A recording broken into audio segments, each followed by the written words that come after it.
नवरात्रि के 9 दिन हमने आपसे वादा किया है कि नवरत्न एसआईपी लेकर आएंगे, सर बताएं। तो आज का नवरत्न एसआईपी स्टॉक है असाई इंडिया ग्लास। 910 रुपये के आसपास इसकी सीएमपी है। हर 15% फॉल पर आपको एक्यूमुलेट करना है। इन्वेस्ट करने के लिए आज से 1 से 3 साल का नज़रिया रखें। 1050, 1200 और 1500 रुपये के टारगेट के लिए आपको खरीदारी करनी है। कोई हड़बड़ी और जल्दबाजी ऐसा है, आराम से इसे नोट करें। दूसरे नवरत्न एसआईपी स्टॉक्स की तरह बाजार का मूड माहौल कमज़ोर है। खराब बाजार में जब भी स्टॉक मौका देगा निवेश का, तब आप निवेश करिए। 3 सेगमेंट में कंपनी कामकाज करती है, ऑटो, कंज्यूमर बिल्डिंग और साथ ही ऑटो, कंज्यूमर और साथ ही बिल्डिंग और आर्किटेक्चर। ये 3 सेगमेंट है कंपनी के मुख्य तौर पर। कंपनी का मजबूत ग्लोबल प्रमोटर है एजीसी इंक, जापान की कंपनी, और उसकी रिसर्च डेवलपमेंट और एक्सपर्टाइज का फ़ायदा ऐसा इंडिया ग्लास को मिलता है। और इसके अलावा ऑटोमोटिव सेक्टर जो है इनका, वहाँ पर इनका गजब का लीडरशिप है। 70% मार्केट शेयर पैसेंजर व्हीकल्स और कमर्शियल व्हीकल्स में। समझ तो गए, नाम में लिखा है ग्लास है, तो ग्लास बनाने का कंपनी कामकाज करती है। 70% मार्केट शेयर के साथ इनकी लीडरशिप है।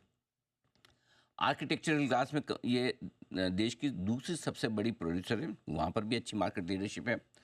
अभी अभी हाल ही में 18 सितंबर को कंपनी ने 1000 करोड़ का क्यूआईपी किया था, नया फंड रेज किया।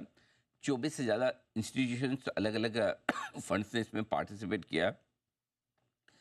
इन पैसों का इस्तेमाल होने वाला है नए नए प्रोडक्ट्स, एक्सपांशन, बैलेंस शीट को थोड़ा सुधारने पे, इन सब चीज़ों पे होगा, उसका फ़ायदा मिलेगा कंपनी को।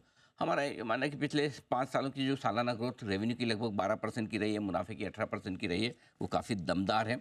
और आने वाले समय में भी इनकी रेंज इसी तरह की मजबूत ग्रोथ की उम्मीद है। मार्जिन्स 15-20% तक की रेंज में इम्प्रूव होने की संभावना है, अभी 15% के नीचे है, वो इम्प्रूव होकर इस रेंज में पहुंचेंगे, उसका फ़ायदा होगा, ऑपरेशनल एफिशिएंसी आएगी। और वित्त वर्ष 2025 में कंपनी ने अब तक का अपने 38 साल के इतिहास का सबसे बड़ा कैपेक्स किया है उन्होंने, 1268 करोड़ का। उसका भी फ़ायदा मिलने वाला है। तो आई थिंक एक ऑटो स्टोरी तो इतनी स्ट्रॉन्ग है ही है। ऑटो स्टोरी के साथ ऑटो एंसिलरी स्टोरी जो स्ट्रॉन्ग हो रही है, इसमें एक मजबूत जापानीज़ प्रमोटर की कंपनी जो ट्रैक रिकॉर्ड काफ़ी स्ट्रॉन्ग, काफ़ी मजबूत है। हमें लगता है ये एक ऐसा स्टॉक है जो आपके इन्वेस्टमेंट के लिहाज से आपके पोर्टफोलियो का हिस्सा बन सकता है।